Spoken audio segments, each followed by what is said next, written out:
So good morning, good afternoon, and good day to all my foodies and future foodies out there. I wanted to put out another video. I'm going to be putting out lots of videos um, regarding just real basic. What is a ghost kitchen? A quick Google would solve this for you. It's a very simple thing. I did get some feedback that people don't know what that is. So I'll just go over that real quick. And then I want to go into the business a little bit more. Just broadly, like what are our USPs in this particular space? And one of those is very exciting. I have a visual for it. I'll be tweeting it out as well, which I'm calling the Foodie Flywheel. The Foodie Flywheel. So let's strap in here. All right. So let's pop over. So what is a ghost kitchen? All right. And you see here, it's a business operating from low rent or non-commercial premises that prepares food ordered online for delivery direct to customers. And that's really like all it is, right? It's a restaurant without like a place you can go sit down, right? As a ghost kitchen, you can do catering, you can do pickups depending on your location, you can do a lot of deliveries. Like delivery will be the bread and butter, and that's kind of our thing here as well, right? To start, this is not our only planned vertical over the years. This is like if we hit our initial goal, that's when the flywheel takes effect. I have a lot of faith that I'll be able to build this business into something where we can grow verticals. But Ghost Kitchen is a great place to start. And why specifically this model? Because if I was opening a restaurant fully out, much harder to scale, much more upfront capital, right? Much more staffing, like exposure, licensure, so many things that make it so much more harder. And we're trying to bootstrap this, right? Like if you guys saw, we're at almost 10% of our goal already towards this, right? And we're a week in. That's great. If we're doing a brick and mortar restaurant, that would be very difficult. So we get a lot of benefits in terms of token utility and that network of growing holders by having this model and being able to scale it quickly. Let me see.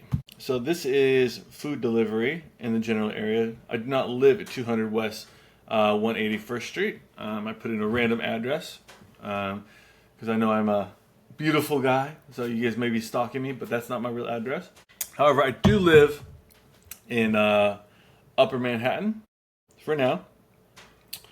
And these are all the restaurants out here, right? So you can look at these as I'm going through our USPs, right? Our first one would be like a focus on macros rather than a traditional cuisine. So this is New York, so you're gonna get more diners and stuff like that. But what you see here is generally a focus on something, right?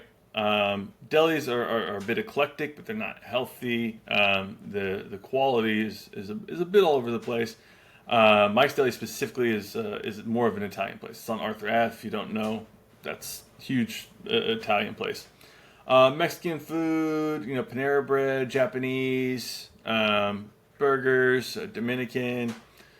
Very very branded in terms of like cuisine type. Ours will be more hybrid but customizable, right? And exact menus will come out later as we get closer and closer to our goal. We're going to be setting pre-launch milestones as well for the community. Another thing we're also going to have is clarity and customizability on macros, right? So now when you go eat out right now, I've done this. Like I'm currently on a diet right now. I like to do different diets. I'm a keto diet. Lost 15 pounds in just about 3 weeks. Eating out is very tough because of like sauces, all these different. You don't know what the macros are. And not everybody cares about that. Not everybody cares about that. A lot of people, they're just happy to just eat it. They don't care what's in there.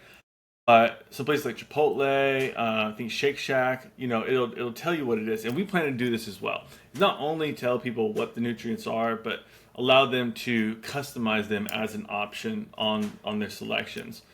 We'll have to build that into the operations. It does add a layer of complexity, but I think it will be something that helps us like drive this like loyal base of customers within our niche. And it's like I said, not everybody cares about that, but it is a USP for us. Also being data driven, right? So this is something large scale businesses do this. It won't set us apart with them, but we're starting out as a ghost kitchen competing against a lot of smaller folks.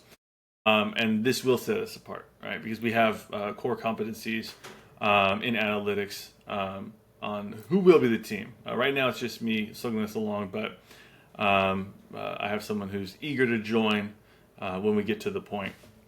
Also, if you look at these real quick, I didn't write this down as a USP. Didn't plan to talk about this until I open this. Look at all these, right? King's Coffee Shop, Kalima Taqueria, Estrella, Mexican, Mike's Deli. What do all those have in common? Right? Like they have a picture. There's no logo. There's no brand here, like whatsoever. Right?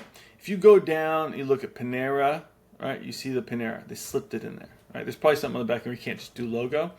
But see, these random small ones, no logos.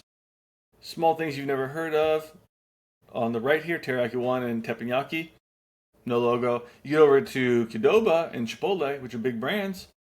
Boom. You get the Chipotle brand right there. You get the Qdoba logo right there. This is also something we're going to incorporate, which I don't know why these smaller ones don't do it, because it'll be part of scaling our brand. And the last one is our token. And this is the Foodie Flywheel.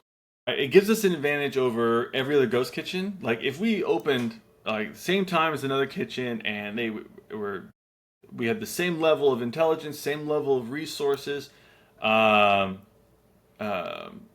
cuisine, everything was the same. But we have this token. We're going to win, right?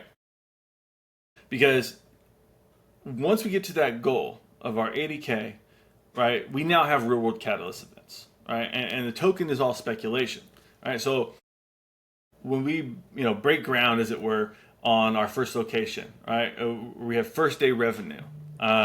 We onboard our first token holder via our deliveries. We're able to share daily revenue. We're able to do our first catering on the Yale campus. So we're going to be opening our first one in New Haven. Shout out, Yale. Those are all things that will drive volume for the token, which is very low for us right now. But this is part of the flywheel, right? The more things you have in real life, even though those don't tangibly change anything, right?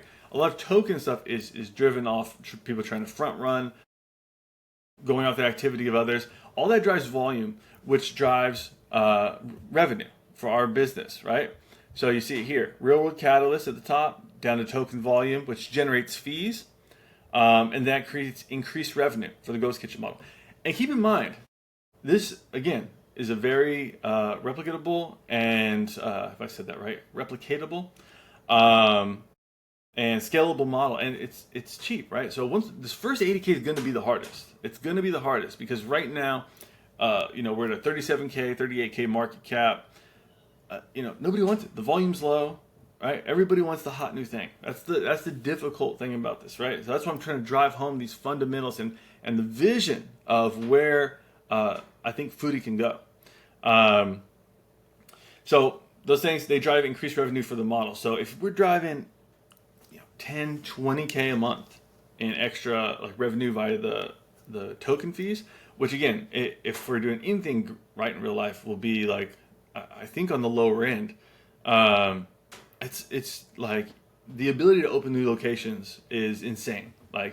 I would have to burn money, I think, in real life on camera for it to not work out for a ghost kitchen with that kind of support. So it fuels so much, right? And that growth in revenue and the growth of the model and the growth of the locations helps us with the growth of our token holders, right? So you see daily deliveries to token holders right here. So again, part of our thing is putting the token in the hands of customers, trying to onboard customers via our packaging, via discounts, all the utilities I've laid out, all of which won't be available day one. Obviously, that will be built in over time, and some will take till we get to later verticals. But if we can onboard one holder a day to start at the first location, right? What do we have now? 40, 50 real holders. Foodie is so small. We would 5-6x our holders in a year if we did nothing else. And again, if we're making all this the funds on speculation, we can use that to to grow the token side as well. So you have the compounding there as well, from the growth in token holders from the real world business, and then the brand momentum and the market presence, right? So this is we're growing a Web 2 brand and a Web 3 brand, and all this stuff is kind of working together to grow those, right? You're able to grow Web 2 locations, so everyone around campus knows you for basically your USPs for the Ghost Kitchen, right? And then you have on the Web 3 side the people who are familiar with the token and that community, which is what we're building now. The very start of that now. This is what they're going to become familiar with on this side. On the Venn diagram, those are two different things. You're going to have like the middle, the overlap, who are people who are familiar with both sides of that brand. And that's what we really want to grow. That's what we really, really want to grow. We want to have people who are both customers and holders. That is the goal for Foodie. At the end day, if we can be across this country and turning as many customers into holders and as many holders into customers as possible, everybody gets to win on that. And in my mind, it's one of a kind thing. It allows us so many freedoms to go forth, and that's what I'm pushing for every day. Okay, guys. So if you made it to this point, I appreciate you supporting me, supporting Foodie, supporting the community. It's great. I'm pretty excited by this. I'm having a good time. It's a push, but I love it. So thank you guys for being along with the journey, and I'll see you next time.